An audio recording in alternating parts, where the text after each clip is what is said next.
देखिए, जो बाबा साहब डॉक्टर अम्बेडकर जी ने संविधान में पहले समता, स्वतंत्रता, बंधुत्व और न्याय पर आधारित भारतीय संविधान, आज आपके सामने बिहार में बसने के लिए ज़मीन नहीं है। तो जब सरकार उद्योगपतियों को उद्योग लगाने के लिए पैसे से, सरकारी पैसे से ज़मीन खरीद के दे सकती है, तो फिर इन गरीबों को बसने के लिए ज़मीन की व्यवस्था क्यों नहीं है? इस बात को लेकर के हम इन लोगों को समझा रहे हैं कि इसी वोट के दम पर आपको सरकार में हम 10 MLA बनाएंगे, सरकार में शामिल होंगे और 5 डिसमिल जिस गरीब के पास बसने के लिए ज़मीन नहीं है, हमको 5 डिसमिल ज़मीन देने का काम करेंगे। जो बिहार की धरती पर ही नहीं, पूरे देश में गरीबों की जातियों की गिनती नहीं, उन गरीबों की जातियों की गिनती के लिए जातिवार जनगणना का ऐलान हो गया है। जो जिस जाति में है वो अपनी जाति का गिनती करावे, कोई उपजाति न बताने लगे कि हम इस जाति के हैं। जो रजवार है, राजवंशी है, राजभूप है, राजवर है, चौहान है, बिंद है, केवट है, मल्लाह है, प्रजापति है, पाल है, नाई है, गूढ़ है, कुम्हार है, लोहार है, जो जिस जाति का वो अपनी जाति की गिनती कराने के लिए भारत सरकार ने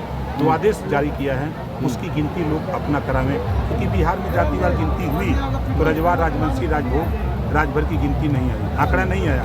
उस बात को लेकर मेरे दिमाग में बात आई तो मैंने पहली मीटिंग उस गुस्से में किया नवादा में, सीतामढ़ी में, जहाँ 50,000 राजवंशी रजवार जुटा। मैंने उसके बाद अरवल में किया, सिवान में किया, पश्चिमी चंपारण किया, गोपालगंज किया, कटिहार किया, पूर्णिया किया, अररिया किया, 32 जिले में हमने किया। आज आपके सामने आप औरंगाबाद देख रहे हैं। इस कड़ाके की गर्मी में लोग घरों से निकलना बड़ा मुश्किल है और ये घरों से निकल करके यहाँ तक आए हैं। इनके दिल में वो विश्वास, भरोसा है कि हमारा नेता हमारे लिए लड़ रहा है, हमको शिक्षा के लिए लड़ रहा है, हमें स्वास्थ्य की व्यवस्था कराएगा, हमें रोजगार की व्यवस्था कराएगा।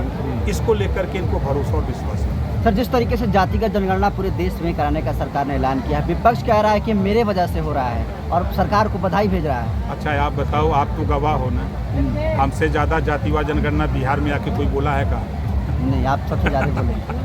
और यूपी में जो या देश के कांग्रेस की सरकार 60 साल रही, कभी जातिवार जनगणना कराने की बात नहीं की। सपा, बसपा, आरजेडी सारे दल के लोग मिल करके लोगों ने केंद्र में कांग्रेस की सरकार बनाई और कभी इन लोगों ने ये नहीं सोचा कि भाई हम समर्थन दे रहे हैं, जातिवार जनगणना कराओ तब समर्थन देंगे। कोई रेल मंत्रालय ले लिया तो कोई रक्षा मंत्रालय ले लिया तो कोई संचार मंत्रालय, और मलाई काटने लगी। जातियों की गिनती का तो ख्याल नहीं। लेकिन ओम प्रकाश राजभर जब से एनडीए में गया तब से जातिवार जनगणना, मैंने कहा था कि मोदी जी के नेतृत्व में जातिवार जनगणना होगी, एक दिन में नहीं होगी लेकिन एक दिन जरूर होगी और जातिवार जनगणना का ऐलान हो गया। कल राहुल गांधी दरभंगा में आए थे और 50% रिजर्वेशन की दीवार को तोड़ने की बात कही थी। जब मालिक थे, पावर था, तब तो दे ही नहीं पाए। अब वोट फिर गुमराह करने जा रहे हैं कि ये गरीबों हमको वोट दो। जब गरीबों ने ताकत दिया, पावर दिया, तब तो उन्होंने उनके लिए कुछ नहीं किया। आज इनके स्वास्थ्य की व्यवस्था कर दिए होते, शिक्षा की व्यवस्था कर दिए होते, इनको बसने के लिए सरकारी पैसे से ज़मीन खरीदने के लिए कानून बना दिए होते, तो आज ये गरीब उनके साथ रहता। कल राहुल गांधी पुणे मूवी भी देखे हैं। ओम प्रकाश राजभर को बहुजन विचारधारा से लैस बताया जाता है, तो कब आखिर ओम प्रकाश राजभर जी पुणे मूवी देखेंगे? आप देखने की बात करते हैं, कम से कम हम 7 बार से ज़्यादा देख चुके हैं। अच्छा, 7 बार? हम गौतम बुद्ध जी के विचार, हम महात्मा ज्योतिबा फूले के विचार, सावित्रीबाई फूले के विचार, छत्रपति साहू जी महाराज के विचार, पंडित दीनदयाल उपाध्याय जी के विचार, बाबा साहब डॉक्टर अम्बेडकर जी के विचार और मान्यवर कांसी राम जी के विचार, राजभर महाराजा सुहेल देव जी के विचार। हम उनके पूरे इतिहास को, उनकी पूरी जीवनी को पढ़ते रहते हैं और उनके आधार जो भी टेलीफिल्में कोई आती हैं तो उसको दिन भर में 2-2 बार देखते हैं। जब हम गाड़ी में बैठ जाते हैं शुरू कर देते हैं। सर, सोफिया कुरैशी जो कर्नल हैं, जिस तरीके से बीजेपी विधायक के द्वारा उचित टिप्पणी किया गया और ये कहा गया कि सोफिया कुरैशी आतंकवाद की बहन है, उसके बाद उनके ऊपर FIR हुआ। उसके बाद कल समाजवादी पार्टी के जो राष्ट्रीय महासचिव हैं रामगोपाल यादव के द्वारा विंग कमांडर BMK सिंह के बारे में कहा गया कि वो जाटव है, वो चमार है। क्या कहेंगे इसके लिए?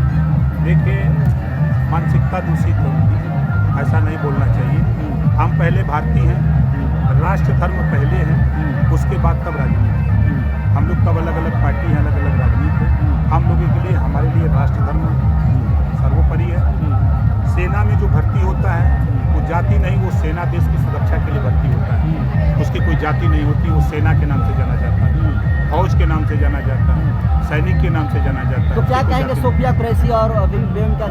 उस पर हमको, पूरी सेना पर हमको गर्व है, पूरे भारत को गर्व है कि हमारी सेना ने जिस तरह तीनों सेनाओं ने मिलकर के जिस तरह पाकिस्तान के साथ युद्ध किया है वो एक मिसाल है पूरी दुनिया के लिए। सर, बिहार के बोधगया में बीटी एक्ट 1949 के खिलाफ में आंदोलन चल रहा है, जो गैर बौद्धों का कब्जा हो गया है, आंदोलन चल रहा है, उस आंदोलन को किस रूप में देखते हैं? देखिए, अपने अधिकार के लिए लड़ना चाहिए। जब तक अपने अधिकार के लिए लड़ेंगे नहीं तब तक अधिकार मिलेगा नहीं। एक आखिरी सवाल सर, नेता प्रतिपक्ष तेजस्वी यादव ने बिहार में हर जगह घूम रहे हैं और वो कह रहे हैं कि अगर हमारी सरकार बनेगी तो माई बहन योजना के अंतर्गत 2500 रुपया प्रत्येक महिलाओं के खाते में जाएंगे। अच्छा, ये बताइए, सरकार नहीं थी, उनकी माताजी मुख्यमंत्री थी, उनके पिताजी मुख्यमंत्री थे, दो बार वो डिप्टी सीएम खुद थे, आज भी प्रतिपक्ष के नेता हैं, आज भी प्रतिपक्ष के नेता हैं और मनवा तो नहीं पा रहे हैं। हम तो ये 6 को MLA लेके और चिल्लाते चिल्लाते देश में जातिवाद जनगणना करा दीजिए।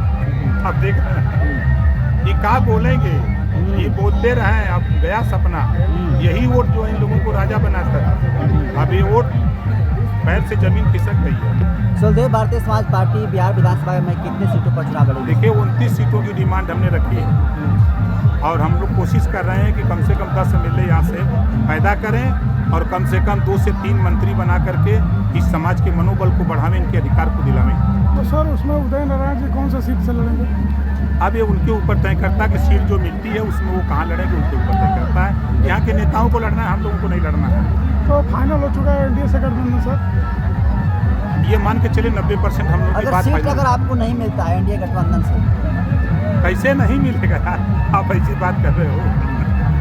जैसे लोकसभा में हुआ सर, नहीं सीट नहीं मिला। नहीं, लोकसभा की बात अलग है। लोकसभा तो पीएम साहब तो फिर पीएम साहब को अपना अर्जी लगा दिए, बता दिए कि नहीं ऐसा इस बार नहीं होगा। सब लोग एग्री हैं, यहाँ पूरी टीम सब लोग एग्री है, दिल्ली से लेकर यहाँ तक। ये जो यहाँ हो रहा गर्मी में ना, ये पसीना छोड़ा रहा था।